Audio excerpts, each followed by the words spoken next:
জয় গুরু রিতায়নী YouTube channel আপনাকে স্বাগত, অভিনন্দন, শ্রদ্ধা, প্রণাম ও পবিত্র আনন্দিত জয় গুরু জানাই। আজকের আলোচনাটা খুব গুরুত্বপূর্ণ, কারণ আমি যে বিষয়টা নিয়ে আলোচনা করব সে বিষয়টা সাধারণত কেউ আলোচনা করতে চায় না। যেমন ধরো বিবাহ সংস্কার, গো বিটুইন, এইসব নিয়ে সচরাচর কেউ আলোচনা করতে চায় না। আজকে আমি আলোচনা করব গো বিটুইন ও সস্তয়নী। তাই আলোচনাটা দীর্ঘায়িত হলেও মন দিয়ে শুনবেন, কারণ সমস্ত গুরু ভাই মায়েদের এগুলো জানা উচিত। কে কতটা পরিপালন করতে পারছি সেটা আলাদা বিষয়, কিন্তু সম্যক জ্ঞান থাকা প্রয়োজন। তাই আপনারা যতটা পারেন শেয়ার করবেন, প্রত্যেকটা মানুষের কাছে পৌঁছে দেবেন, যাতে সবাই জানতে পারে। আজকে যেমন যে বিষয়গুলো নিয়ে আমি আলোচনা করব, এক, প্রশ্নগুলো শুনে রাখুন। 1 নম্বর হচ্ছে গো বিটুইন বা দ্বন্দ্ববৃত্তি কাকে বলে? কত রকমের গো বিটুইন আছে? 2, পরম পুরুষ শ্রী রামকৃষ্ণ গো বিটুইনের বিরুদ্ধে ছিলেন। গো বিটুইনের অভ্যেস কি ক্ষতি করে? 3, শ্রী ঠাকুরের বাল্য জীবনেই প্রমাণিত হয়েছে যে তিনি গো বিটুইন মুক্ত। সস্তয়নী ব্রত উদযাপন গো বিটুইনের প্রতিষেধক। 4, সস্তয়নী মানে কি? 5, সস্তয়নী ব্রত উদযাপনে পালনীয় 5টি নীতি কি কি? 6, সস্তয়নী ব্রত পরিপালনে কি কি লাভ হয়? 7, সস্তয়নী ব্রত উদযাপন ও জাতির অর্থনৈতিক বর্ধনা। অর্থনৈতিক ও সামাজিক জীবনে মানুষ যে দুঃখ পায় তার কারণ দারিদ্র ব্যাধি। 8, দারিদ্র ব্যাধি নিরাকরণে সস্তয়নী ব্রতের গুরুত্ব। 9, বেকারত্ব দূরীকরণে সস্তয়নীর ভূমিকা। 10, সস্তয়নী অর্ঘ্য নিবেদন ও তা ইষ্ট সকাশে প্রেরণের বিধি। 11, সস্তয়নী ও সদাচার। সদাচার কাকে বলে? 12, দৈহিক, মানসিক ও আত্মিক সদাচার। সস্তয়নী ব্রতধারী আহার বিহারের কোনো বিধি নিষেধ আছে নাকি? 13, কারো হাতের অন্ন পানীয় গ্রহণীয় আর কার হাতের তা বর্জনীয়। 14, আমিষ আহার থেকে নিরামিষ আহার সর্বতোভাবে শ্রেষ্ঠ ও জীবনীয় কেন? 15, আমিষ আহারে কি কি ক্ষতি হয় তার বৈজ্ঞানিক বিশ্লেষণ। মাছ মাংস কি প্রকৃতই রজগুণী খাদ্যের তালিকার অন্তর্ভুক্ত? 16, দুধ প্রাণীজ খাদ্য হলেও আমিষের মতো ক্ষতিকারক নয় কেন?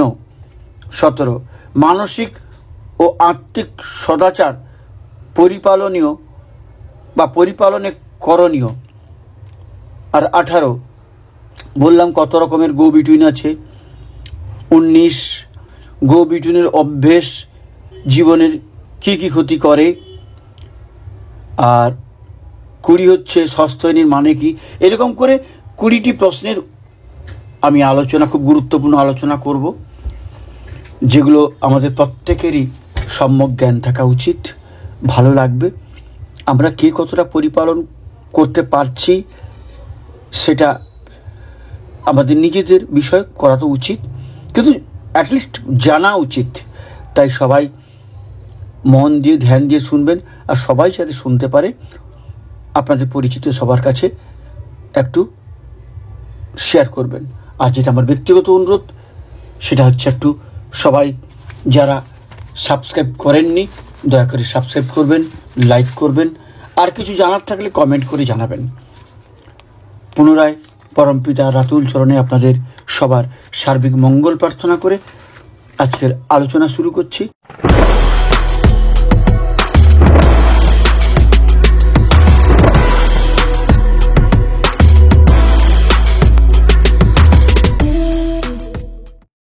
আজকের আলোচনার বিষয় হলো গো বিটুইন ও সস্তয়নী। গো বিটুইন কথার বাংলা হচ্ছে দ্বন্দ্বীবৃত্তি। সাংসারিক কাজকর্মে নিযুক্ত থেকে আধ্যাত্মিক সাধনায় সিদ্ধি লাভের পথে সর্বপ্রথায় অন্তরায় হচ্ছে গো বিটুইন করার প্রবণতা। শ্রী ঠাকুর গো বিটুইন শব্দের বাংলা প্রতিশব্দ ব্যবহার করেছেন দ্বন্দ্বীবৃত্তি। গো বিটুইন কাকে বলে? তাহলে আমরা জেনে নেব গো বিটুইন কাকে বলে। না, কাউকে কোনো কথা দিয়ে কথা রক্ষা না করা। হয়তো কোনো কন্যাদায়গ্রস্ত পিতাকে আশ্বাস দিলাম তাকে 100 টাকা সাহায্য করব, কিন্তু তাকে বাস্তবে তাকে আমি 1 টাকাও দিলাম না, নানা ধানাই পানাই বলে এড়িয়ে গেলাম। একে বলে গো বিটুইন বা দ্বন্দ্বীবৃত্তি। কাকে দ্বন্দ্বীবৃত্তি বা গো বিটুইন বলে সে প্রসঙ্গে শ্রী ঠাকুর কি বলেছেন আমরা একটু জেনে নিই। ঠাকুর বলছেন, দ্বন্দ্বীবৃত্তি মানে কাউকে কথা দিয়ে তা না করা বা এক উদ্দেশ্যে সংগ্রহ করে অন্যতে খরচ করা। এই অভ্যাস লাভপ্রদ যাই করতে যাওয়া যাক তার ভেতর এমন ফাঁক সৃষ্টি করে দাঁড়ায় যাতে বঞ্চিত হওয়া ছাড়া আর পথই থাকে না। কোনো শুভ কিছু করব বলে মনে মনে সংকল্প করলাম, কিন্তু সেই সংকল্প বাস্তবে রূপায়িত করলাম না। এটা মস্ত বড় গো বিটুইন। আমার মনের সংকল্প কর্মে বাস্তবায়িত না হলে, অন্য কারো কোনো ক্ষতি না হলেও নিজের যে সমূহ ক্ষতি করলাম তা বোধ করতে পারি না। কোনো কিছু সংকল্প করার সঙ্গে সঙ্গে জীবন আবেগ সক্রিয় হয়ে ওঠে, কিন্তু পুনঃ পুনঃ ব্যর্থ সংকল্পের ফলে, অর্থাৎ সংকল্প কর্মে রূপায়িত না করার ফলে জীবন আবেগ হ্রাস পেতে থাকে। আমি অলস হয়ে পড়ি, ফলস্বরূপ স্নায়ুর প্রতিরোধ ক্ষমতা কমে যায়। আমি অসুস্থ হয়ে পড়ি। জনৈক দৈন্য পীড়িত ব্যক্তি শ্রী ঠাকুরের কাছে কিছু অর্থ সাহায্য প্রার্থনা করলে শ্রী ঠাকুর তার নিত্য সেবকদের কয়েকজনকে অর্থ সংগ্রহ করে আনতে নির্দেশ দিলেন। বেশ কিছু সময় অতিবাহিত হয়ে গেল, তবুও সেবকবৃন্দ টাকা নিয়ে ফিরে আসছেন না। শ্রী ঠাকুর উদ্গ্রীব উৎকণ্ঠায় অপেক্ষা করছেন। তার স্নানাহারের সময় উত্তীর্ণ হয়ে গেল। জনৈক বর্ষীয়সী মহিলা ভক্ত বললেন, কতক্ষণে টাকা নিয়ে আসবে তার ঠিক কি, তুমি বরং খেয়ে নাও। শ্রী ঠাকুর বললেন, মুখে কিছু না বললেও আমি ভেবেছি খাবার আগে টাকা দেব, তাই টাকা না দিয়ে উঠে কি করে খাই। পরম পুরুষ শ্রী রামকৃষ্ণের জীবনেও এই সংকল্পকে কর্মে ফুটিয়ে তুলবার তেজোদ্দীপ্ত আগ্রহ ছিল। তার মনে হলো পায়খানায় যাবেন, কিন্তু পায়খানার বেগ থেমে গেল। তবুও তিনি গাড়ু হাতে পায়খানায় গেলেন। যেহেতু একবার ভেবেছেন পায়খানায় যাবেন, তাই বেগ চলে গেলেও মনের সংকল্পকে কর্মে ফুটিয়ে তুলে তবে নিরস্ত হলেন। বাড়ি থেকে বেরিয়েছি দোকান থেকে কোনো প্রয়োজনীয় দ্রব্য কিনে আনবার জন্য। পথিমধ্যে পরিচিত জনের সঙ্গে দেখা হলো। তার অনুরোধ গলির মধ্যে তার গৃহে উপস্থিত হলাম, কারণ তিনি অনুরোধ করলেন। কিছুক্ষণ গল্প গুজব করে 1 কাপ চা পান করে যখন দোকানে উপস্থিত হলাম, দোকানের ঝাঁপ বন্ধ হয়ে গেছে, অথবা আমার যা প্রয়োজন অন্য কোনো গ্রাহক তা সবটুকু এইমাত্র কিনে নিয়ে গেছে। ফলে সংসারের বিশেষ প্রয়োজন মেটাতে গৃহিণীকে বেশ অসুবিধায় পড়তে হলো। এও এক প্রকারের গো বিটুইন, কারণ এ স্থানে আমার উদ্দেশ্যে অমোঘ গতি নেই। রওনা হলাম দোকানে যাবার উদ্দেশ্যে। প্রতিমধ্যে পরিচিত জনের অনুরোধে দোকানে না গিয়ে তার গৃহে বেশ কিছু সময় অতিবাহিত করলাম। এই সামান্য অথচ গভীর প্রভাবযুক্ত গো বিটুইন ইঙ্গিত করে যে আমার আরব্ধ কর্ম সুসম্পন্ন করার পক্ষে আমি যথেষ্ট শক্তি সম্পন্ন নই।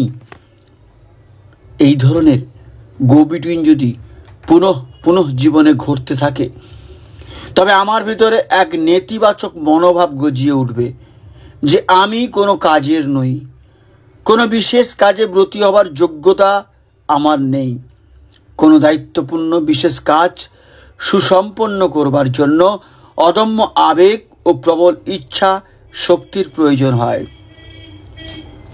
কাজ যত দুঃসাধ্য হয়, আবেগ ও ইচ্ছা শক্তি তত অদম্য এবং তীব্র হওয়া প্রয়োজন। কিন্তু চরিত্রে গো বিটুইনের অভ্যেস থাকলে আবেগ বা ইচ্ছে শক্তি উভয় ক্ষীণ ও দুর্বল হয়ে পড়ে।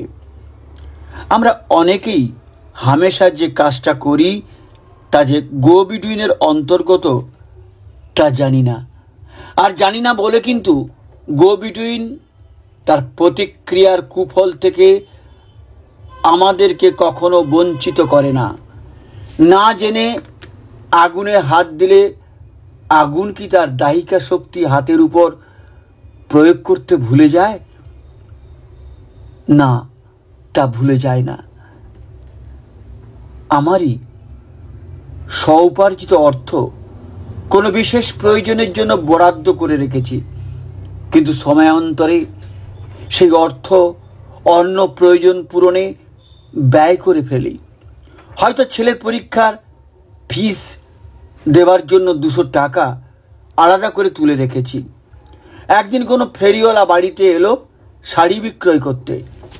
একখানা শাড়ি গৃহিণীর খুব পছন্দ, দামেও বাজারের দাম থেকে সস্তা। স্বাভাবিক গৃহিণী বায়না ধরল শাড়িটা কিনে দেবার জন্য। মাসের শেষ, হাতে টাকাও নেই। অগত্যা কি করলাম, ছেলের কাছে জেনে নিলাম তার ফিস দেবার তারিখ আগামী মাসের কত তারিখ পর্যন্ত। তার পূর্বেই 1 তারিখে তো বেতন পেয়ে যাব। ব্যাস, ফিস দেবার জন্য বরাদ্দ করে রাখা টাকা খরচ করে স্ত্রীর শাড়ি কিনলাম। জেনে রাখবেন, এও এক প্রকারের গো বিটুইন। প্রবীণ ভক্তদের মুখে শুনেছি যে শ্রী ঠাকুর যখন খুবই ছোট বালক, তার দিদিমা তার হাতে 2টি তামার পয়সা দিয়ে বললেন, 1 পয়সার পান আর 1 পয়সার চুন কিনে নিয়ে আয়গে। গ্রাম্য হাটের পথে যেতে যেতে 2 হাতের 2টি পয়সা একসাথে মিশে যায়। বালক পড়লেন মহাসংকটে। কোন পয়সার পান আর কোন পয়সার চুন কিনতে হবে তা ঠাউর করতে পারছেন না, কারণ 2টি পয়সাই আকার, আয়তন এবং রং সব কিছুতেই একরকম। ঘর ফিরে এসে কাঁদো ভাবে দিদিমাকে জিজ্ঞাসা করলেন, ও দিদিমা, পয়সা 2টি তো মিশে গেছে, কোন পয়সায় পান আর কোন পয়সায় চুন কিনতে হবে তা আমি বুঝতে পারছি না গো দিদিমা। দিদিমা মনে মনে ভাবলেন তার নাতিটা অত্যন্ত বোকা নাকি, কিন্তু শ্রী ঠাকুরের জীবনীকারগণ লক্ষ্য করেছেন শ্রী ঠাকুর তাঁর দর্শনে মানুষের অবশ্য পালনীয় হিসেবে যা যা নির্দেশ করেছেন তার প্রত্যেকটি নীতি শিশুকাল থেকেই তার জীবনে পরিপালিত হয়েছে। আপনি হয়তো কলকাতা থেকে দেওঘরে আসছেন। আপনার কোনো বন্ধু আপনার হাতে 300 টাকা দিয়ে বললেন, আপনি তো দেওঘরে যাচ্ছেন, এই টাকাটা অনুগ্রহ করে আমার মায়ের হাতে দেবেন। ডাকে পাঠালে পেতে দেরি হবে, মা অসুবিধায় পড়বেন। টাকাটা সাবধানে পকেটে রেখে রওনা হলেন। আসানসোল এসে এমন একটা জিনিস বিক্রি হচ্ছে দেখতে পেলেন, যা দেওঘর শহরে পাওয়া যায় না, আর পাওয়া গেলেও দাম অনেক বেশি।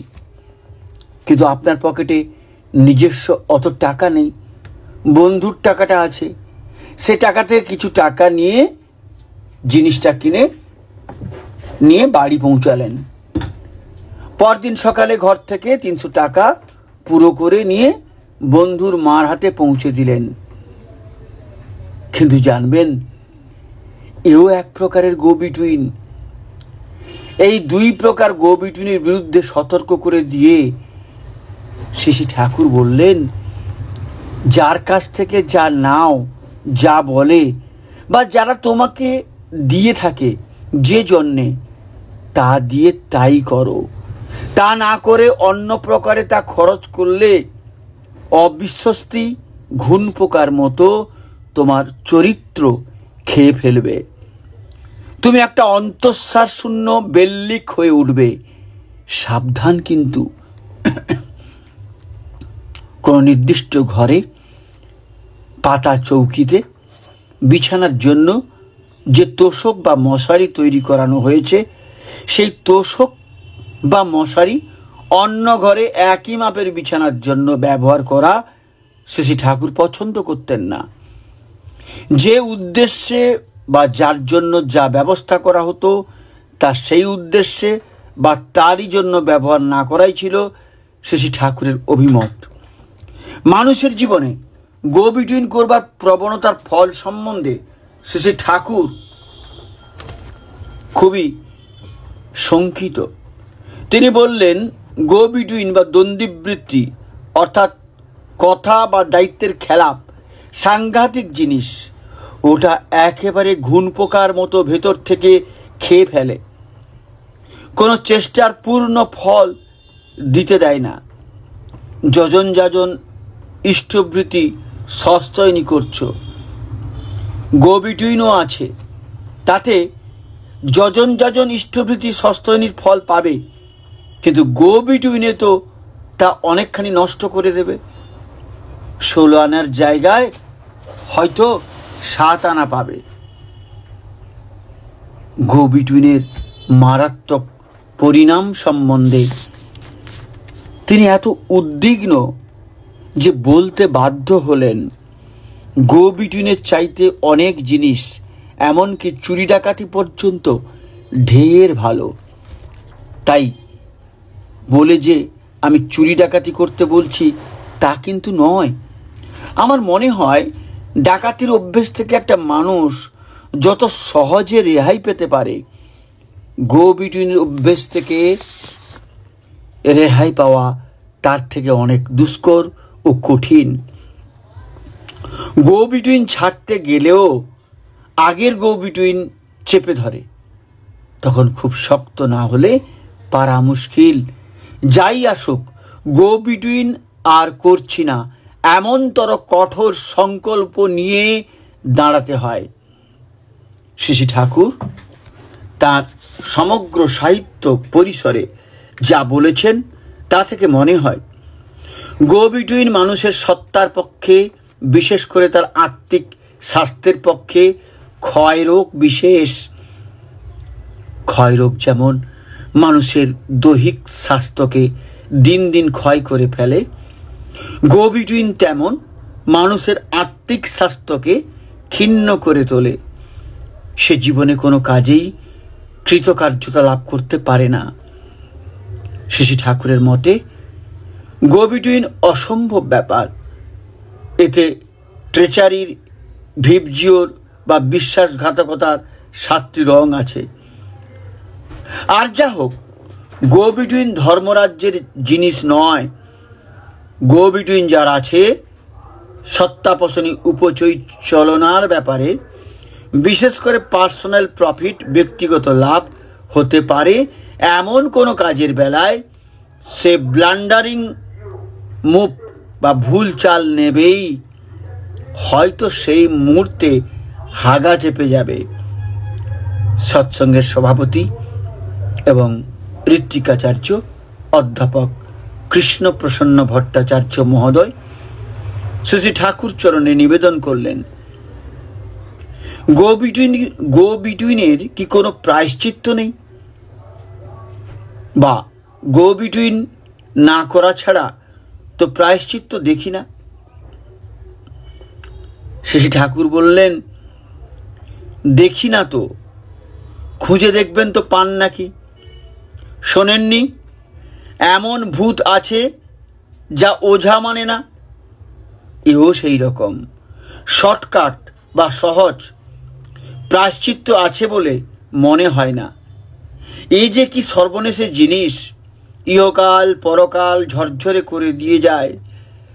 চরিত্রে একরত্তি বল থাকে না, কনভিকশন প্রত্যয় বলে কোনো জিনিস থাকে না। সস্তয়নী গো বিটুইনের প্রতিষেধক। কি বললাম? সস্তয়নী গো বিটুইনের প্রতিষেধক।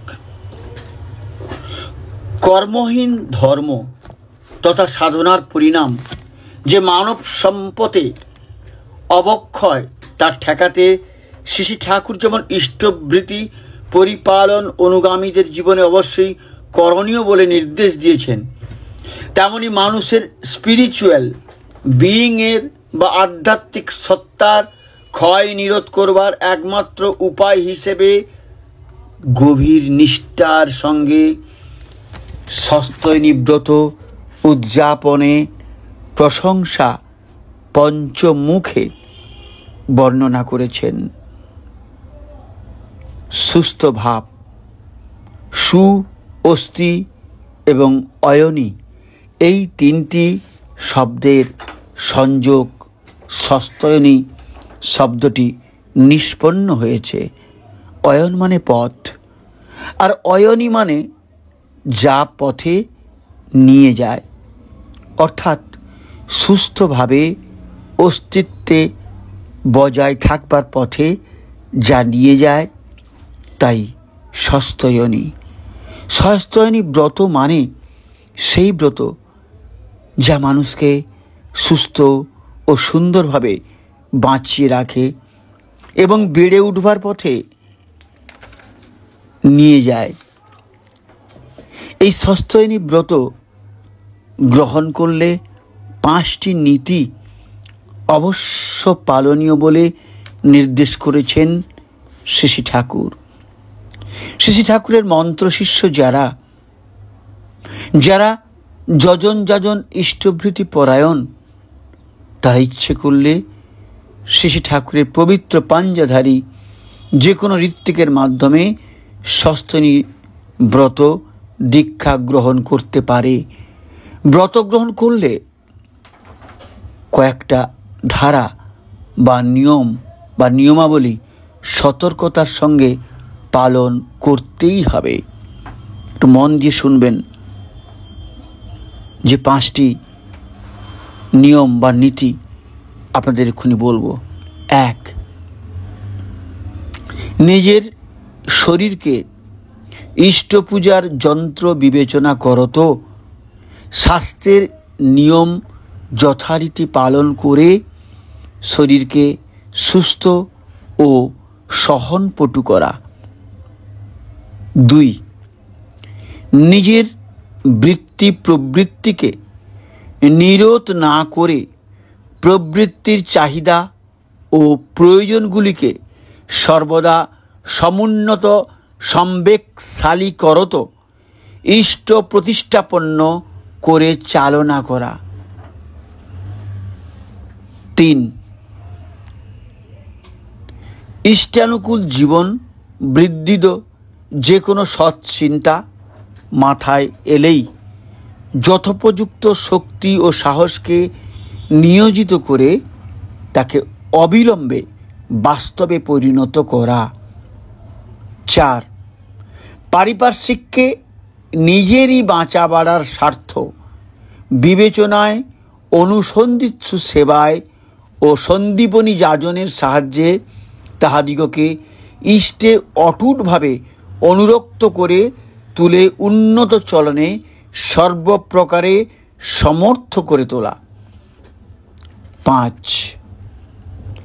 এইগুলি আচরণ করার সঙ্গে সঙ্গে দক্ষতা ও শ্রমশীলতাকে বাড়িয়ে প্রত্যহ আহার্য গ্রহণের পূর্বে যথাসম্ভব সুন্দরভাবে ইষ্টের 2 বেলার আহার্য উপযোগী ভোজ্য বা তদনুকল্পে যথাসাধ্য অর্থ ইষ্টে নিবেদন করে মানস ও বাহ্য উপচারে প্রত্যহ ইষ্টকে অঞ্জলি নিবেদন করা এবং মাসান্তে ব্রত গ্রহণের দিন থেকে 30 দিনের দিন ওই অর্ঘ্য হতে রীতিমতো নিয়মে 3 টাকা ইষ্টের বাস্তব সেবা বাবদ ইষ্ট সকাশে পাঠিয়ে জল গ্রহণ করা এবং বাকি অর্থ যাহাতে কোনো প্রকারে ব্যয় না হয় এমনতরভাবে জমা রাখা।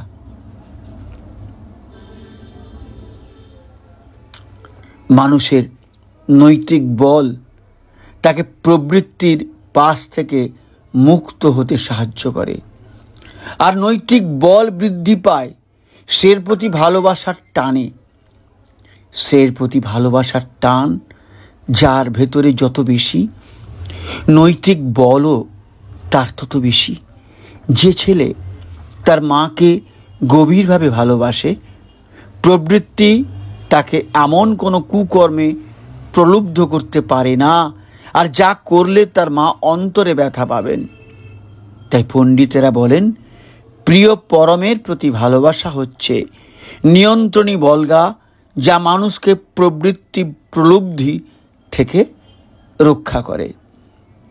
ইষ্টের প্রতি অনুরাগ নিয়ে নিষ্ঠার সঙ্গে সস্তয়নী ব্রত পালন করলে মানুষের নৈতিক বল ও জীবনী শক্তি এত বৃদ্ধি পায় যে সে উন্নতি না করেই পারে না। তবে সস্তয়নী ব্রত পালন করা মানে শুধু সস্তয়নীর অর্ঘ্য নিবেদন করা নয়, পঞ্চনীতির প্রত্যেকটি নীতি কাঁটায় কাঁটায় পালন করা। শ্রী ঠাকুরের মতে সস্তয়নী বলতে শুধু অর্ঘ্য নিবেদন করে রাখা নয়, সস্তয়নীর যে 5টি নীতির কথা বলেছি ওর সবই নিষ্ঠা সহকারে পালন করা লাগে, তাহলেই সস্তয়নী পূর্ণাঙ্গ হয়। যে যেমনই হোক, ওই সস্তয়নী ব্রত যদি কেউ ভালো মতো পালন করে সে বড় হবেই। শ্রী ঠাকুর বানিয়ে দিলেন। কি বানিয়ে দিলেন? আসুন জেনে নি। ঠাকুর বলছেন, সস্তয়নীর 5টি নীতির যেটি পালন করছো না সেইটি যেন বিপাক পথে আনতে পারে লাঞ্ছনা। সস্তয়নী ব্রত যে জীবন বৃদ্ধির সুনিশ্চিত পাথেয়, সে সম্বন্ধে শ্রী ঠাকুর দৃঢ় নিশ্চয় করে বললেন, সস্তয়নী যেজন করে জীবন বৃদ্ধি তারেই ধরে, ধর্ম যাকে বাহন হয়ে তার বাঁচা বাড়ার উন্নয়নে মহাজ্যোতির বিকিরণে অন্তরায়ে করেই চুরমার। শ্রী ঠাকুর বিশ্বাস করেন যে দুনিয়ায় যে কেহ বড় হয়ে থাকুন না কেন, তার জীবনে সস্তয়নীর নীতিগুলি কোনো না কোনো রকমে পরিপালিত হয়েছেই। তিনি শ্রী ঠাকুরের দীক্ষিত হন বা না হন, তিনি বললেন, কি বললেন ঠাকুর, কি বললেন? যে যতই বড় হোক না কেন ভর দুনিয়ার মাঝে, যেমন করেই হোক জানিস তাই সস্তয়নী আছে। ভক্তদের সঙ্গে কথা প্রসঙ্গে শ্রী ঠাকুর বললেন, আপনারা লক্ষ্য করে দেখবেন, জীবনে যারাই সত্যিকারের বড় হয়েছে তাদের চরিত্রের সস্তয়নীর নীতি কিছু না কিছু মূর্ত আছেই। এই 5টি নীতি যদি কারো চরিত্রে মূর্ত হয় তাহলে সে একটা দিকপাল হয়ে উঠবেই, তা সে একটা চাষাভুষই হোক বা মুটে মজদুর হোক।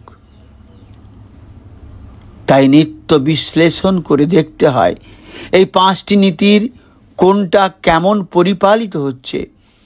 যেটার পরিপালনে শৈথিল্য হচ্ছে সেটা ভালো করে করতে হয়, তাহলে দুর্দৈব আমাদের জীবনে প্রবেশ করার কোনো রন্ধ্র পায় না। আর এর সঙ্গে যজন যাজন ইষ্টভৃতিও ঠিক মতো করতে হয়। শ্রী ঠাকুর বিশেষ করে তার অনুগামীদের দৃঢ় নিশ্চয় করে বললেন, সস্তায়নীর কটি ফ্যাক্টর বা নীতি পালন করো, ওই কটি ছাড়া পথ নেই, ওতে সব হবে। নিশ্চয়ই নিশ্চয়ই নিশ্চয়ই বলছি, কোনো সন্দেহ নাই। একজন সস্তায়নী করতে থাকলে সে বৃহৎ হতে বৃহত্তর পারিপার্শ্বিকের সংস্পর্শে যাবেই। তার চলায়, তার প্রেরণায়, তার পারিপার্শ্বিকের মধ্যেও নীতিগুলি ঢুকতে থাকবে। সস্তায়নী হলো একটা সপারিপার্শ্বিক গতি বিবর্তনের দিকে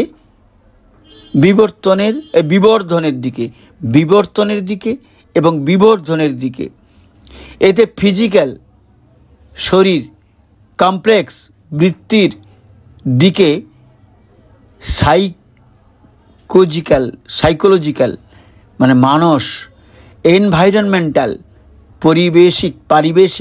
পরিবেশ, মেটারিয়াল জাগতিক সব দিক সমান্তরালভাবে অ্যাডজাস্টেড বা নিয়ন্ত্রিত হতে থাকবে।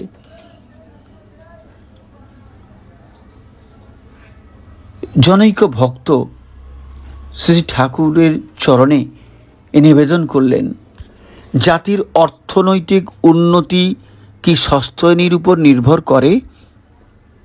শ্রী ঠাকুর বললেন, অর্থনৈতিক উন্নতি কেন, সর্ববিধ উন্নতি নির্ভর করে সস্তায়নীর উপর।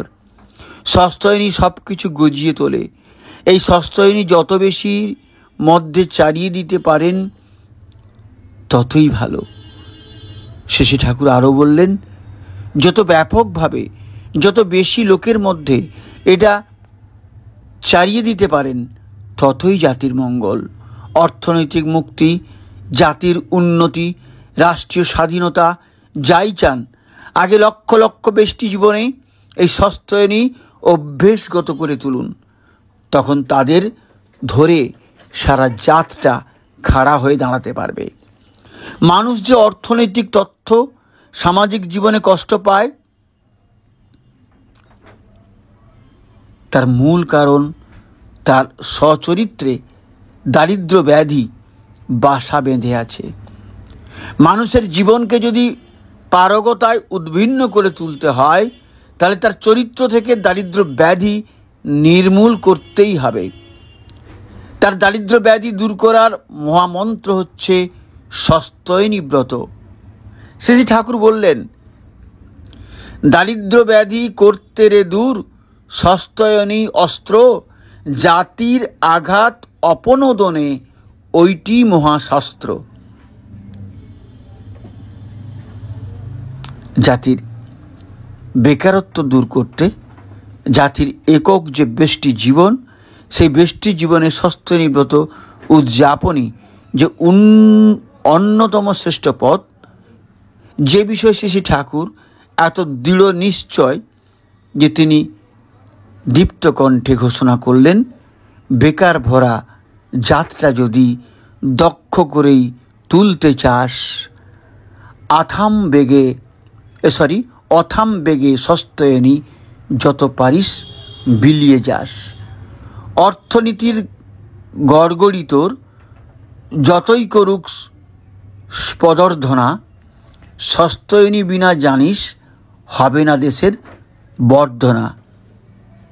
পুনরায় বলছি, বেকার ভরা জাতটা যদি দক্ষ করেই তুলতে চাস, অথাম বেগে সস্তায়নী যত পারিস বিলিয়ে যাস।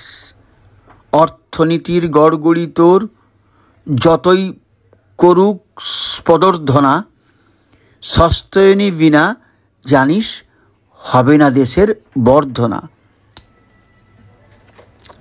অপটু অক্ষম পরান্নভোজী যারা, তারা যেমন ভিক্ষালব্ধ অর্থ দিয়ে ইষ্টভৃতি নিবেদন করতে পারে, তেমনি তারা ভিক্ষালব্ধ অর্থ দিয়েই বিধিমাফিক সস্তায়নী ব্রতের অর্ঘ্য নিবেদন করতে পারে। শ্রী ঠাকুর বললেন, অপটু উপায়ী অক্ষম যারা ইষ্টভৃতি সস্তায়নী তৃপ্তিদীপী যাজন ভিক্ষায় করলেও তা উন্নয়নী। কিন্তু পারগতায় ফাঁকি দিয়ে নিজের উপার্জন ক্ষমতা থাকলেও অলসতাবশত উপার্জন না করে বা উপার্জন করা সত্ত্বেও ভিক্ষালব্ধ অর্থ দিয়ে ইষ্টার্ঘ্য নিবেদন করার অর্থই হচ্ছে ইষ্টার্ঘ্য নিবেদনের ফল থেকে বঞ্চিত হওয়া। তাই শ্রী ঠাকুর বললেন, পারগতায় ফাঁকি দিয়ে ইষ্টভৃতি সস্তায়নীর পন্থা থাকতেও ভিক্ষা করা খোরাক ওটা দৈন্য ব্যাধির। জনৈক ভক্ত শ্রী ঠাকুর চরণে নিবেদন করলেন, ঠাকুর, আমার আর্থিক অনটন, ইষ্টভৃতি নিত্য করি, সস্তায়নী করতে ইচ্ছে হয়, কিন্তু সাহস পাই না। শ্রী ঠাকুর অভয় দিয়ে বললেন, সস্তায়নীর প্রিন্সিপাল বা নীতি কটা অনুসরণ করলে তাই সস্তায়নী চালাবার সামর্থ্য জুগিয়ে দেবে, ওই ঠেলে তুলবে তোমাকে। যে কারণে অনটন আসে, সেই কারণের নিরসন করার জন্যই সস্তায়নীর নিয়মগুলি পালা লাগে। শুধু অর্ঘ্য নিবেদন কিন্তু সস্তায়নী নয়। কি বললাম? ঠাকুর কি বলছেন? যে শুধু অর্ঘ্য নিবেদনই কিন্তু সস্তায়নী নয়, ওটা হলো সস্তায়নীর নীতির বা নিয়মের অন্যতম। একসঙ্গে 5টি নিয়ম যথাসাধ্য পালন করলেই সস্তায়নী পালন করা হয়। সস্তায়নীর অর্ঘ্য দৈনিক যত খুশি নিবেদন করা যায়, তবে মাসান্তে বা 30 দিনের দিন ওই অর্থ নিবেদিত অর্ঘ্য থেকে মাত্র 3টি টাকা ইষ্ট সকাশে পাঠিয়ে উদ্বৃত্ত অর্থ নিজের নামে ব্যাংক অথবা পোস্ট অফিসে জমা রাখতে হবে। ওই সঞ্চিত অর্থ হচ্ছে ইষ্টত্তর সম্পত্তি, ঠিক যেমন পূর্বে ছিল দেবোত্তর সম্পত্তি।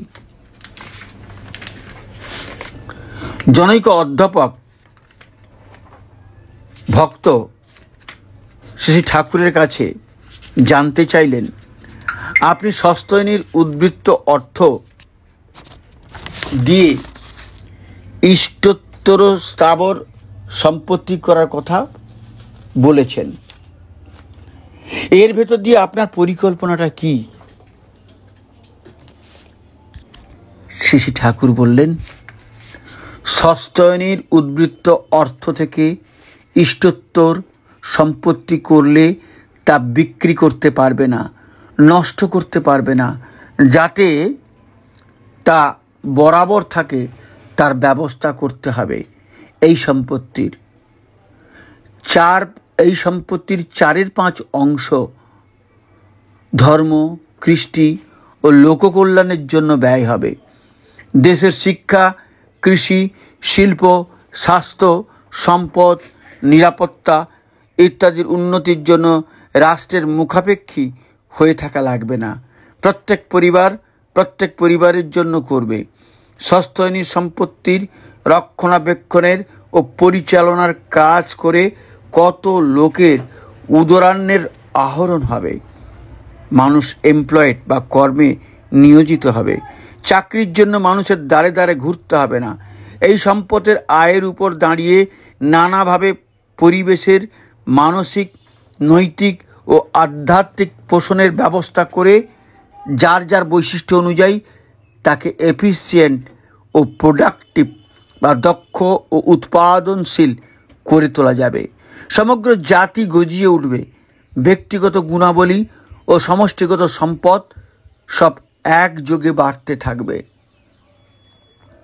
জনৈক ভক্ত শ্রী ঠাকুরের চরণে নিবেদন করলেন যে সস্তায়নী করা সত্ত্বেও মানুষের নানা বিপদ আসে, আর তখন মনটা দুর্বল হয়ে পড়ে, ভাবে এ করে লাভ কি? শ্রী ঠাকুর বলছেন, আমরা গ্রহের হাতেই আছি। যখন সেগুলি প্রতিকূল প্রভাব থেকে নিষ্কৃতি পেতে চাই, তখন ওগুলি অনেক সময় ওদের প্রতাপ দেখাতে ছাড়ে না। কিন্তু তখন যদি সস্তায়নী ছেড়ে দিই, তাহলে পুরোপুরি ওদের কবলে পড়ে যাব। ওরাই আমাদের নাকে দড়ি দিয়ে ঘোরাবে। এইভাবে জাহান্নামের পথই পরিষ্কার হবে। তাই বিপদ আপদ যাই আসুক, সস্তায়নী কঠোরভাবে আঁকড়ে ধরতে হয়। এছাড়া পরিত্রাণের যে আর কোনো পথ নেই। শ্রীযুক্ত প্রফুল্লদা শ্রী ঠাকুর চরণে নিবেদন করলেন, সস্তায়নী আগ্রহ ভরে নিয়ে বৃত্তিবশে কিংবা অন্য কোনো কারণে তা ব্যত্যয় ঘটলে, যদি নানা রকমের মিসহ্যাপ বা দুর্ঘটনা ঘটে, তাহলে সস্তায়নী না নেওয়াই তো ভালো। শ্রী ঠাকুর উত্তরে বললেন, বড় মিসহ্যাপ বা দুর্ঘটনা ঘটে, আবার বড় মিসহ্যাপ ঠেকায়। যে ওষুধের কিউরেটিভ ফোর্স বা রোগ আরোগ্যকারী শক্তি যত বেশি, তার অপব্যবহারের ক্ষতিও ততখানি। পরিশেষে ইষ্টভৃতি ও সস্তায়নী সম্বন্ধে শ্রী ঠাকুরের নিশ্চিন্ত গভীর বিশ্বাস প্রতিফলিত হয়েছে এমন একটি বাণী উল্লেখ করা যেতে পারে। শ্রী ঠাকুর বললেন, পুরুষকার আর দৈব মিলন ইষ্টভৃতে হয়, উন্নয়নের অদম চলায় সস্তায়নী বয়। ঈশান দেবের শক্ত মেয়ে ওইরে সস্তায়নী, ওর পুজোতে ধর্ম বাঁধা আপত বিমর্দনী। সদাচার কি? এবার আমরা সদাচার নিয়ে আলোচনা করছি। সস্তায়নী ব্রতের পঞ্চনীতির প্রথম নীতি হচ্ছে নিজের শরীরকে ইষ্ট পূজায় যন্ত্র বিবেচনা করত, স্বাস্থ্যের নিয়ম যথারীতি পালন করিয়া শরীরকে সুস্থ ও সহনপটু করা। আর স্বাস্থ্যের নিয়ম পালন করা মানে দৈনন্দিন জীবনে সদাচার পালন করা। জীবনে ধর্ম পালন করা মানে বাঁচা ও বাড়ার নীতিবিধি পালন করে চলা। সদাচার হচ্ছে বাঁচা বাড়ার নীতিগুলির মধ্যে অন্যতম প্রধান নীতি। সদাচারের সংজ্ঞা প্রসঙ্গে শ্রী ঠাকুর বলছেন, কি বলছেন ঠাকুর? না, সদাচার বলে কারে, তা কিরে তুই বুঝিস? যে আচারে বাঁচে বাড়ে, সদাচার তা জানিস। সদাচারে বাঁচে বাড়ে, লক্ষ্মী বাঁধা তার ঘরে। কিন্তু সদাচারে রত নয়, পদে পদে তার ভয়। মানুষের একই সত্তার যেমন 3 রকমের বহিঃপ্রকাশ, দৈহিক, মানসিক ও আত্মিক, তেমনি মানুষের স্বাস্থ্যও 3 প্রকারে, দৈহিক স্বাস্থ্য, মানসিক স্বাস্থ্য এবং আত্মিক স্বাস্থ্য। সুস্থ থাকতে হলে 3 প্রকারের স্বাস্থ্যের সুস্থতার জন্যই উপযুক্ত পালন পোষণ, আহার বিহার ইত্যাদি একান্ত অপরিহার্য। এই 3 প্রকার স্বাস্থ্যের যে কোনো এক প্রকার স্বাস্থ্য অসুস্থ হলে মানুষ সত্তায় স্বস্তি বোধ করে না। শ্রী ঠাকুর বললেন, শারীরিক ও মানসিক সদাচার একান্ত প্রয়োজন। খাওয়া দাওয়া চলাফেরা সম্বন্ধে খুব সাবধানে থাকতে হয়। খাদ্য যতই ভালো হোক না কেন, অপ্রবৃত্তি ও অপ্রসন্নতার সঙ্গে খেলে সে খাদ্য কোনো কাজে লাগে না, বরং মানুষের মানসিক অপ্রবৃত্তি ও অপ্রসন্নতার ফলে কতকগুলি গ্ল্যান্ড এবং অর্গ্যান মানে গ্রন্থি ও শরীরের অংশ ক্রিয়া করে না, তার থেকে অসুখ আসে। তাই যাত্রার হাতে খাওয়া ভালো না। কিন্তু মনের খোরাক যদি পুরোপুরি ঠিক থাকে তবে অতি সাধারণ খাদ্যেও মানুষের শরীরে সুস্থ ও কর্মঠ থাকতে পারে। মনের খোরাকের দিকে নজর না দিয়ে আমরা শরীরের খোরাকের কথাই বেশি করে ভাবি। তাই শরীরকে যত খোরাকই দিই না কেন শরীর আর পটু থাকে না। জনৈক ভক্ত ঠাকুরকে বলছেন, মনের প্রধান খোরাক তো নাম। উত্তরে ঠাকুর বললেন, নাম তো আছেই। ফল কথা ইষ্ট নেশা নিয়ে ইষ্টের জন্য যা কিছু করা যায় তাই আমাদের চিত অর্থাৎ চেতনাকে উদ্দীপ্ত করে তোলে। আর চেতনা যেখানে সুকেন্দ্রিক সম্বেকশালী ও উদ্দীপ্ত থাকে তা থেকে সত্তার যাবতীয় যা কিছু একটা পুষ্টি আহরণ করে। তাছাড়া শরীরের বিশেষ প্রয়োজন ইউনিসেন্ট্রিক সাইকোফিজিক্যাল ইলেটমেন্ট বা একমুখী শরীর মানস উৎফুল্লতা, এইটাই যার যত বেশি থাকে তার রেজিস্ট্যান্স পাওয়ার বা রোগ প্রতিরোধ ক্ষমতা তত বেড়ে যায়। দৈহিক ও মানসিক সদাচার পালন করতে হলে পারতপক্ষে যার তার হাতে না খাওয়াই সমীচীন।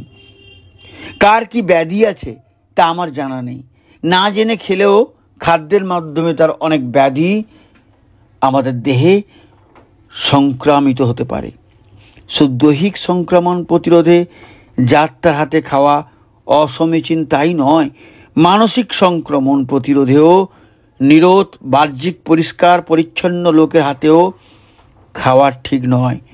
যদি তার মানসিক ভাববৃত্তি ও প্রকৃতিগত স্বভাব সম্বন্ধে আমার কিছু জানা না থাকে, কারণ বাহ্যিক পরিষ্কার পরিচ্ছন্নতা সত্ত্বেও সে যদি মানসিকভাবে অসুস্থ, অপরিচ্ছন্ন, পরশ্রী কাতর, হিংসুটে, কুটিল, কামচিন্তাপরায়ণ, ক্রোধ ও বিদ্বেষ মনোভাবাসম্পন্ন হয়, তার হাতে বিশেষ করে অন্ন ব্যঞ্জনাদি আহার্য ভক্ষণ করলে ভক্ষণকারীর মন উক্ত দূষণে সংক্রমিত হয়ে ওঠার সম্ভাবনা বেশি। আর তাই শ্রী ঠাকুর বললেন, অন্নে জানিস মন বয়, অন্ন মাফিক প্রবৃত্তি হয়। কি বললেন ঠাকুর? অন্নে জানিস মন বয়, অন্ন মাফিক প্রবৃত্তি হয়। খাদ্যের মাধ্যমে, বিশেষ করে অন্নের মাধ্যমে দাতার মনোভাব গ্রহীতার মনে সংক্রমিত হওয়ার কথা শোনা যায়। তাই যার তার হাতে অন্ন গ্রহণ সমীচীন নয়। কিন্তু নিজের আপনজন পিতৃকুল বা মাতৃকুলের যারা আমাকে গভীরভাবে শ্রদ্ধা করে বা স্নেহ করেন, তার নিরোগ এবং সদাচারী হলে তাদের হাতের অন্ন ব্যঞ্জনাদি খাওয়া চলে। কিন্তু রক্তের সম্পর্ক বা আত্মীয় সম্পর্ক যাদের সঙ্গে নেই, তাদের কারোর হাতে অন্ন ব্যঞ্জনাদি খেতে গেলে সতর্কতার সঙ্গে হিসেব করে খেতে হবে। শ্রীযুত সুশীল বসুদা জানতে চাইলেন, কারো হাতে খেতে গেলে তার চরিত্রের কোন কোন দিক দেখা প্রয়োজন। শ্রী ঠাকুর উত্তরে বললেন, যে ইষ্টপ্রাণ, সদাচারী, দ্বিজ সংস্কারী, অগম্যাগমন করে না, অকৃতজ্ঞ, অপকর্মহীন, অখাদ্য ভোজী নয়, ইচ্ছা ও প্রয়োজন মতো তার হাতে খাওয়া চলতে পারে। তবে সাধারণতই স্বপাক মানে নিজের হাতে খাওয়াটাই ভালো।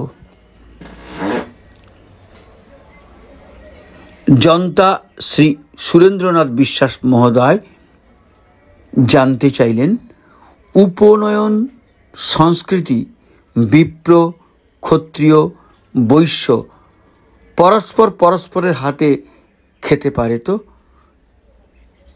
শ্রী ঠাকুর বললেন, জোর করে কেউ কাউকে খাওয়াতে পারবে না।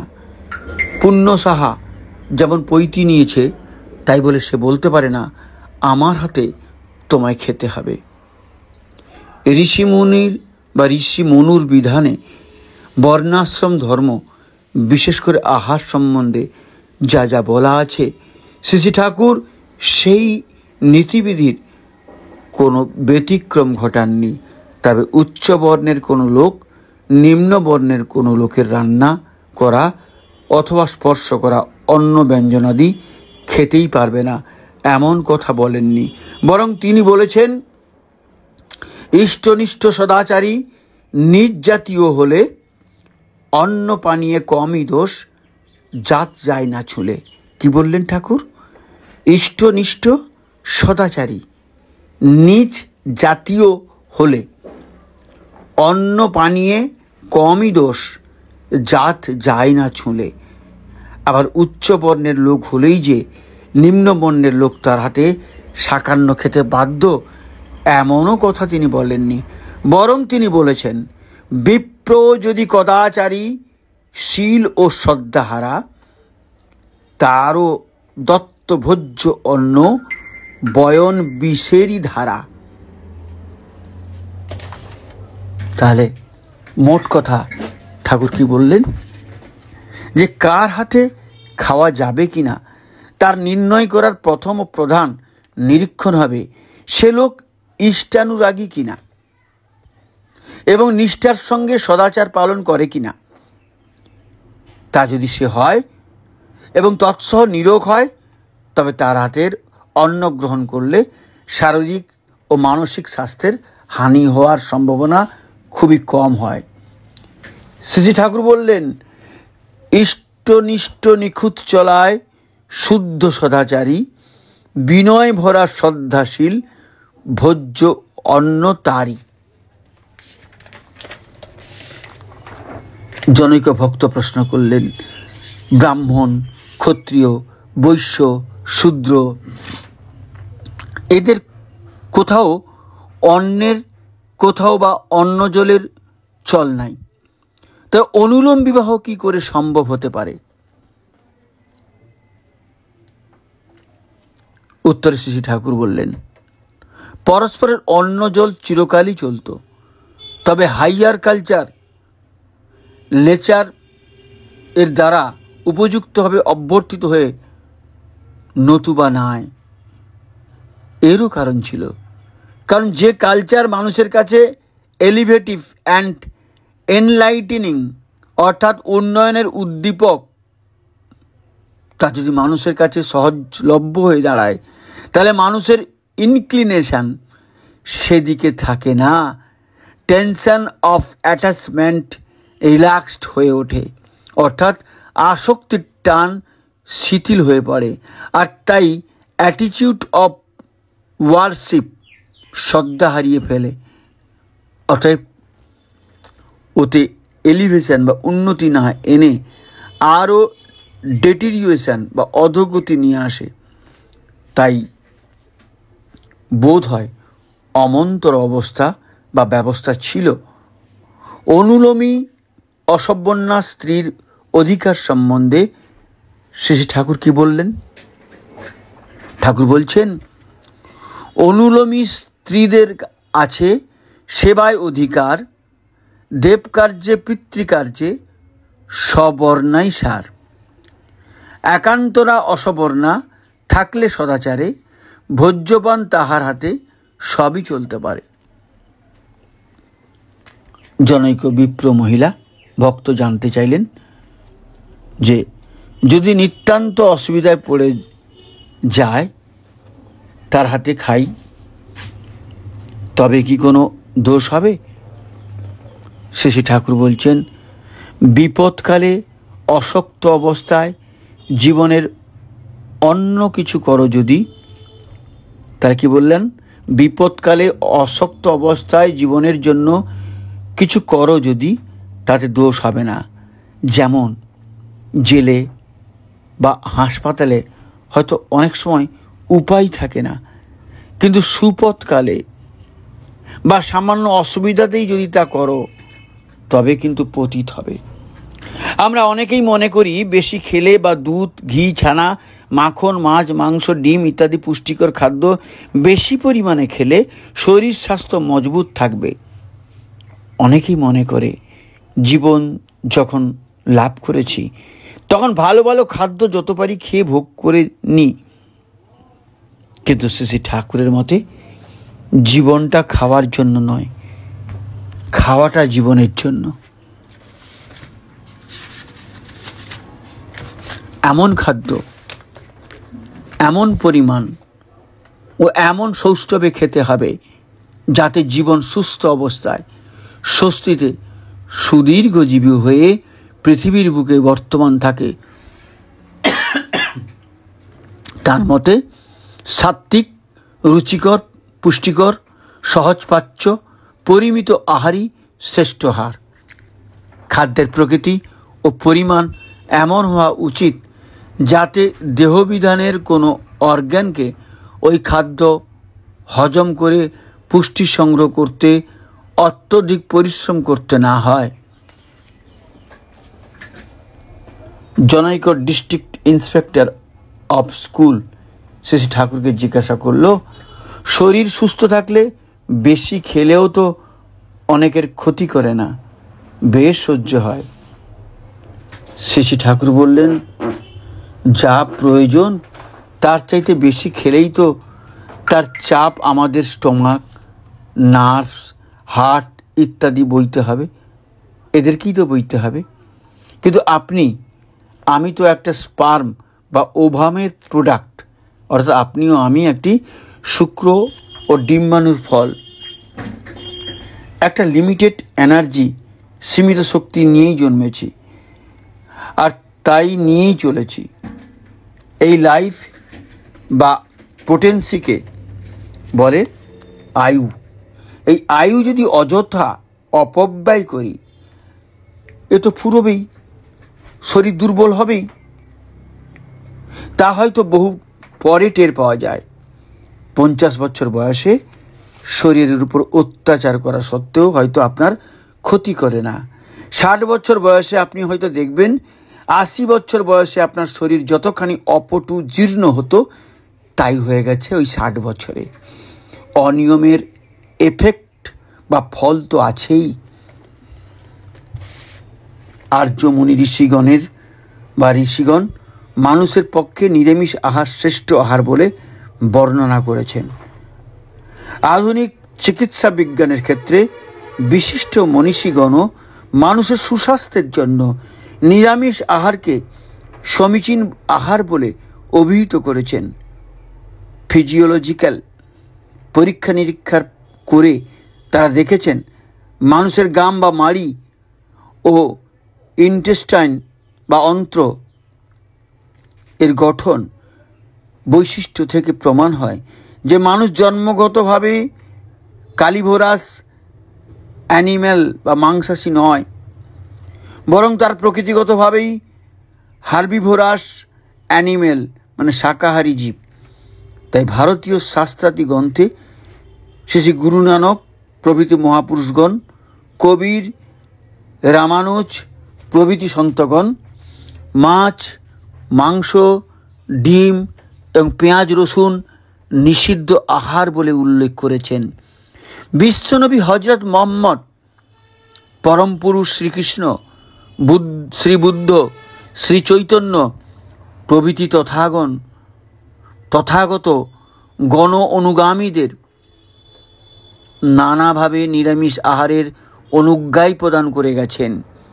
এরা সকলেই বলে গেছেন যে নিরামিষ আহারই শ্রেষ্ঠ এবং জীবনীয়।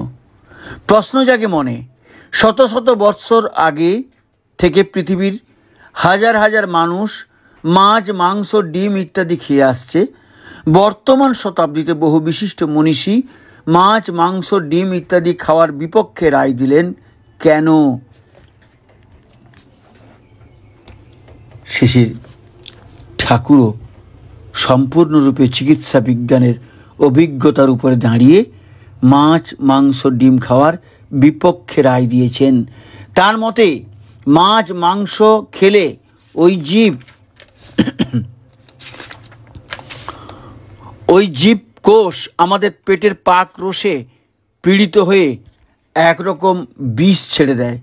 তার ফলে আমাদের বিধানের জীবকোষগুলি ঘোড়াকে চাবুক মারলে যেমন ছটপট করে ওঠে, তেমনতর রকমের ছটপটিয়ে বিব্রত হয়ে ওঠে। আবার অনেক কোষগুলি মরেও যায়, আর সেই জন্য তারা তাড়াতাড়ি কোষ বিভাজনের মাধ্যমে নিজের বংশ বৃদ্ধি করতে থাকে, সামাল হতে ওদের আক্রমণ থেকে। সেই জন্য মাছ, মাংস খেলে আপাতত দেখা যায় হয়তো শরীরটা একটু পুষ্টি লাভই করছে, কিন্তু সেই পুষ্টি আমাদের বৈধানিক কোষগুলির স্বাভাবিক চলতে চলতে যতদিন চলতে পারত তাকেই খরচ করে। তার ফলে আমাদের জীবন পরিধির খর্বতা ঘটে থাকে, অর্থাৎ আয়ু কমে যায়। ঘোড়া স্বেচ্ছায় যে গতিতে সাধারণত চলে, তাকে চাবুক মারলে তার চলার গতিবেগ বেড়ে যায় এবং গন্তব্য পৌঁছাতে স্বাভাবিক সময় অপেক্ষা অনেক কম সময় লাগে। তেমনি শরীর বিধানের জীবকোষগুলির কোষ বিভাজনের স্বাভাবিক যে গতি, তাতে হয়তো 100 বৎসর কোষ বিভাজন সম্পূর্ণ হতো, অর্থাৎ মানুষটি 100 বৎসর জীবিত থাকত। কিন্তু মাছ, মাংস, ডিমের জীবকোষগুলি পেটের পাক রসে পীড়িত হয়ে যে বিষ ছাড়ে বা টক্সিন লিবারেটেড হয়, সেই বিষ কোষগুলির উপরে চাবুকের মতো কাজ করে, ফলে কোষ বিভাজনের গতিবেগ বেড়ে যায়, আর কোষ বিভাজন হয়তো 75 বৎসরে সম্পূর্ণ হয়ে যায়, অর্থাৎ লোকটির আয়ু 25 বৎসর কমে যায়। তাছাড়া ওই আহার্য আমাদের বিধানে ওই রকম চাপকানির সঞ্চালন করে বলেই আমাদের স্নায়ুগুলিতে এরকম উত্তেজনা, অবসাদ ক্রমশ বা প্রায়শ লেগে থাকে। আর ওই অবসাদের অবস্থা আসতেই ইচ্ছে করে আবার খাই, কারণ না খেলে তো আর ওই উত্তেজনা যাতে নাকি চমচম করে চলতে পারি তা ঘটে ওঠে না। তাই ওই রকম ঝোঁকের সৃষ্টি হয়।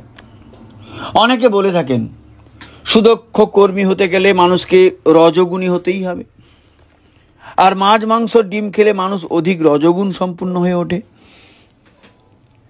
শ্রী ঠাকুরের মতে রজগুণের প্রধান গুণই হচ্ছে কঠোর অনুরাগ বা আসক্তি, যা নাকি কিছুতেই দমিত হতে চায় না, আর তারই ফলে সে অত দক্ষ ও ক্ষিপ্রকর্মা ও অবিশ্রান্ত হয়ে ওঠে।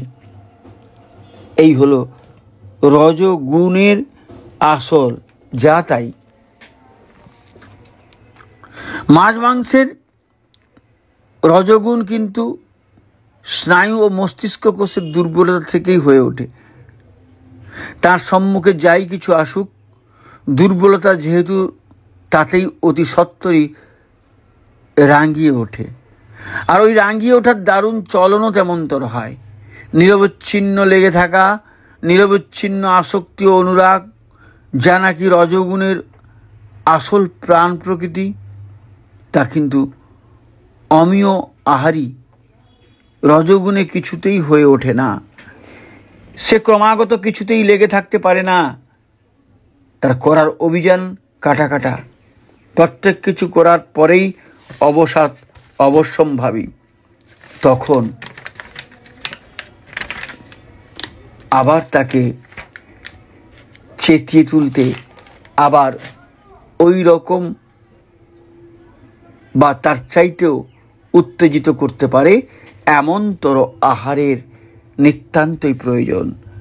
শ্রী ঠাকুর আরও বললেন, আমিষ আহারী যে যত বড়ই হোক না কেন, চরিত্র তার কিছু না কিছু থাকবেই, কিন্তু উপযুক্ত নিরামিষ আহারীদের ওসব কিছু নেই গো। আহার্য তাদের পেটে পাক রসে নিপীড়িত হয়ে কমই সৃষ্টি করে, আর যা করে তা বৈধানিক কোষের পক্ষে অতীব তুচ্ছকর। আর সেই জন্য বৈধানিক কোষও তা হতে সহজভাবে পুষ্টি পায়, আর আমিষ আহার্যের মতন অমন্তর চাপকানি ও উত্তেজনার সৃষ্টি করে না বলে স্নায়ু মস্তিষ্ক অমন্তর নিয়ত উত্তেজনা অবসাদ পরায়ণ হয় না। প্রশ্ন জাগে মনে, সহস্র সহস্র মানুষ আমিষ আহার করেন, তারা মাছ মাংস ডিমের প্রতিক্রিয়া অনুভব করতে পারেন না কেন?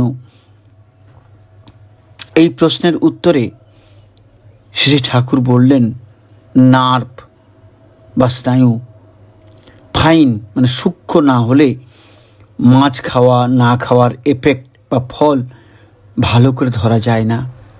তামার তার আর লোহার তারে ইলেকট্রিক কন্ডাক্টিভিটি বা তড়িৎ পরিবাহিতা এর ঢের তফাৎ। ফাইন ইনস্ট্রুমেন্ট না হলে ফাইন জিনিস ধরা পড়ে না। স্বীয় সাধন জীবনের অভিজ্ঞতা আলোচনা প্রসঙ্গে শ্রী ঠাকুর বললেন, সাধন জীবনে মাছ না ছেড়ে পারা যায় কিনা তা পরীক্ষা করার জন্য কম চেষ্টা করিনি, কিন্তু দেখলাম পারাই যায় না। মাছ খেয়ে কনসেন্ট্রেশন অ্যাফেক্টেড, একাগ্রতা ব্যাহত হয়ই। পরে ভাবলাম, আমার মতো বোকা তো আর নাই। কত কত ঋষি মহাপুরুষ যুগ যুগ ধরে পরীক্ষা করে যে সিদ্ধান্ত করে গেছেন, তার বিরুদ্ধে কেন চেষ্টা আমি করছি? আমার মনে হয় নিরামিষ আহার স্মৃতির ভালো থাকে, শরীরও ভালো থাকে। রামকৃষ্ণ পূর্ণ নিরামিষাশী হলে হয়তো তার ক্যান্সার হতো না। মাছ একেবারে না খেলে আমারও শরীরের এই অবস্থা হতো না। একদিন মাত্র মাছ মাংস খেলে মস্তিষ্ক ও স্নায়ুগুচ্ছের যে কী ক্ষতি হয় তা শ্রী ঠাকুর যে উদ্বেগ প্রকাশ করেছেন তা থেকে অনুমেয়। জনৈক মহিলা ভক্ত শ্রী ঠাকুর চরণে নিবেদন করলেন, আমি বাপের বাড়ি গিয়েছিলাম ভাইয়ের বিয়েতে। সেখানে আমার অগোচরে আমার কাকিমা ছেলেকে মাছ খাইয়ে দিয়েছে। তারপর থেকেই ছেলের পেট খারাপ করেছে, তার সারছে না।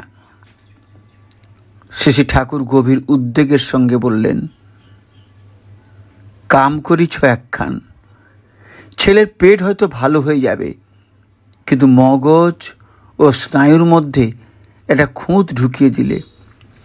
জীবনে সম্পূর্ণ নিরামিষাশী থাকা ও একদিনের জন্য মাছ খাওয়া, এই দুইয়ের মধ্যে ঢের তফাৎ হয়ে যায়।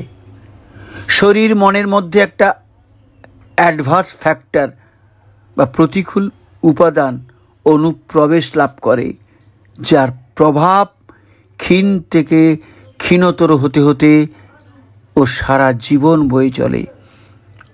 জনৈক চিকিৎসক ও ভক্ত শ্রী ঠাকুরকে জিজ্ঞাসা করলেন, মাছ মাংস খাওয়ার দোষ কি? শ্রী ঠাকুর বললেন, অ্যানিমেল সেল বা জান্তব কোষ অ্যানিমেল সেলকে জান্তব কোষকে হজম করতে চায় না, তাকে রিপেল বা প্রত্যাখ্যান করে। অ্যানিমেল সেল খাওয়ালে এমনি শরীর খুব বাড়বে, কিন্তু তোমার মোটের উপর তা দিয়ে খরচ হবে। অর্থাৎ অ্যানিমেল সেলের নিজের অস্তিত্ব বজায় রাখার জন্য কোষ বিভাজন বেড়ে যায়, তাতে শরীরের রেজিস্ট্যান্স পাওয়ার বা প্রতিরোধ ক্ষমতা কমে যায়, কারণ তারা নিজেরাও বাঁচতে চায়। ওই কোষগুলি সর্বদা বা ক্রমাগত সংগ্রাম করা লাগে। অ্যানিমেল সেল শরীরে ঢুকলে তারা ভাবে এক কামড় লাগিয়ে, কারণ তারা নিজেরাও বাঁচতে চায়। ওই কোষগুলি ইকুয়ালি অ্যানিমেটেড বা সমভাবে সঞ্জীবিত। মানুষের দেহকোষের মতো তারাও বাঁচার সংগ্রামে রত। উভয়ের এই সংগ্রামের ফলে আমিষ আহারে শরীরের টক্সিন বা বিষক্রিয়া বেড়ে যায়। জনৈক ভক্ত জানতে চাইলেন, আমরা দুধ খাই, তাই তো প্রাণীজ খাদ্য, তা খেলেও তো আমাদের অনুরূপ ক্ষতি হতে পারে। শ্রী শ্রী ঠাকুর বললেন, দুধ অ্যানিমেল ডায়েট বা আমিষ খাদ্য হলেও ক্ষতিকর নয়, কারণ দুধ পেটে গিয়ে ল্যাকটিক অ্যাসিড ব্যাসিলাস হয়। ওই ব্যাসিলাস মানে ভেজিটেবল সেল বা নিরামিষ কোষ, তার ব্যাকটেরিয়া মানে অ্যানিমাল সেল জান্তব কোষ। নিরামিষ কোষগুলি জান্তব কোষের তুলনায় কম জীবনী শক্তি সম্পন্ন। তারা শরীরে গিয়ে অ্যানিমেটেড হতে চায়, মানে সঞ্জীবিত হতে চায়। তাদের সঙ্গে দেহকোষগুলির বিরোধ কম হয়, তাই তা থেকে শরীরের জান্তব কোষগুলি পোষণ পায় বেশি। শ্রী ঠাকুরকে নানাজনে ভিন্ন ভিন্ন সময়ে একাধিকবার একই প্রশ্ন করেছেন। শ্রী ঠাকুর প্রশ্নকারীর ব্যক্তির বৈশিষ্ট্য, তার অভিজ্ঞতা ও বোধ শক্তি অনুসারে ভিন্ন ভিন্ন দৃষ্টিকোণ থেকে একই প্রশ্নের জবাব দিয়েছেন। দৃষ্টিকোণ ভিন্ন ভিন্ন হলেও বক্তব্যের মূল সুর সর্বদা একই। জনৈক ভক্ত শ্রী ঠাকুর চরণে নিবেদন করলেন, ভারতের বহু মহাপুরুষ, মুনি, ঋষি, অবতার পুরুষগণ এবং বিশ্বের বিশেষ খ্যাতনামা মনীষীগণ অনেকেই মাছ মাংস খাওয়াতে আপত্তি করেছেন। এই আপত্তির কারণ কি জীব হিংসা না মেডিকেল গ্রাউন্ড? আপনি বা আপত্তি করলেন কেন? শ্রী ঠাকুর বলছেন, শরীর মন জীবনের পক্ষে যদি ভালো হতো, আপত্তি করতে যায় কে? ভালোই তো চাই আমরা, না আর কিছু? আমার মনে হয় মাছ মাংসের জৈব কোষের উপাদান আমাদের শরীরে প্রবেশ করে শরীরস্থ জীবকোষে একটা অস্বাভাবিক উত্তেজনা উপাদান আমাদের শরীরে প্রবেশ করে শরীরস্থ জীবকোষে একটা অস্বাভাবিক উত্তেজনা ও সংঘাত সৃষ্টি করে কোষ বিভাজনকে অত্যন্ত দ্রুত করে তোলে। এতে সাময়িক পুষ্টি হলেও শেষ পর্যন্ত আয়ুতে টান পড়ে বলে মনে হয়। কারণ স্বাভাবিক নিয়মে যে বাড়তিটা বা যে কোষ বিভাজনটা হওয়ার কথা, হয়তো 20 বছর ধরে হওয়ার কথা, সেটা হয়তো 10 বছরের মধ্যে হয়ে গেল। তারপরে আরম্ভ হয় প্রতিক্রিয়া। তাছাড়া মাছ মাংস খেলে শরীরের মধ্যে একটা বিষক্রিয়া সৃষ্টি হয়। তাতে স্নায়ু ও মস্তিষ্ক কোষগুলি চঞ্চল, দুর্বল, স্থৈর্য, সাম্য ও ক্রমাগতি হারা হয়ে ওঠে। সূক্ষ্ম সাড়াগুলি ভালো করে ধরতেই পারে না। একদিন মাছ খেলে অন্তত 2-3 সপ্তাহ তার জের থাকে। 2-3 সপ্তাহ পর্যন্ত সূক্ষ্ম অনুভূতিগুলো ঠিকভাবে আসতে চায় না, কেমন যেন রাহুগ্রস্ত হয়ে থাকে। এ আমি নিজে পরখ করে দেখেছি। বড় বড় ডাক্তার ও বৈজ্ঞানিকরাও আমিষ আহারের বিরুদ্ধে এবং নিরামিষ আহারের পক্ষে অনেক কথাই বলেছেন। আবার এর উল্টো কথাও হয়তো পাওয়া যায়। কিন্তু আমার মনে হয়, যারা উন্নততর জীবন যাপন করতে চায় ও সুস্থ দেহে স্বচ্ছন্দ মনে ক্রমাগতি নিয়ে কঠোর পরিশ্রম করতে চায়, তাদের নিরামিষ খাওয়াই উচিত। স্বামী বিবেকানন্দ তার জ্ঞানযোগ গ্রন্থে বলেছেন, আমি নিজে একজন সম্পূর্ণ নিরামিষভোজী না হইতে পারি, কিন্তু আমি নিরামিষ ভোজনের আদর্শটি বুঝি। যখন আমি মাছ মাংস খাই, তখন আমি জানি আমি অন্যায় করতেছি। ঘটনা বিশেষে আমি উহা খাইতে বাধ্য হইতে হইলেও আমি জানি উহা অন্যায়। আমি আদর্শকে নামাইয়া আমার দুর্বলতা সমর্থন করিতে চেষ্টা করিব না। আদর্শ এই, মাংস ভোজন না করা। জনৈক মহিলা ভক্ত শ্রী ঠাকুর চরণে নিবেদন করলেন, নিরামিষ আহার খেলে নাকি রাগ কমে? শ্রী ঠাকুর বলছেন হিংস্র বুদ্ধি কমে যায়, তবে হিংস্র হলে ভীষণ হয়। সাধারণত অত্যাচার না করলে হিংস্র হয় না। নিরামিষ সৈন্য যারা, তারা নাকি ক্লান্ত হয় কম, তারা রোখে দেরিতে। তবে একবার রুখলে এমন হয় যে নিকেশ করবে তবে ছাড়বে। টেনাসিটি, লাগোয়া বুদ্ধি ভীষণ হয়। সিংহ কিন্তু একটা অ্যাটেম্পটে বা একটা চেষ্টায় ব্যর্থ হলে তখন আর তার আক্রমণ করার প্রবৃত্তি থাকে না। মহিষ কিন্তু গোঁ ধরলে আর রক্ষা নেই। নিরামিষাশীরা একটু নম্র হয়, মিকও হয়, রোখালো হয়, আর রুখলে ভীষণ হয়ে ওঠে। শ্রী ঠাকুর বললেন খাসনে মাদক পেঁয়াজ রসুন মাছ মাংস নানাবিধ, ওতে বিধান বিষাক্ত হয়, অযথা হয় উত্তেজিত। যার ফলে বাঁচা বাড়া, সহজ পায় না সাড়া বা সহজভাবে পায় না সাড়া। মরণ তরণ চলন যেসব, হই পড়ে বিক্ষোভিত। কি বললেন ঠাকুর?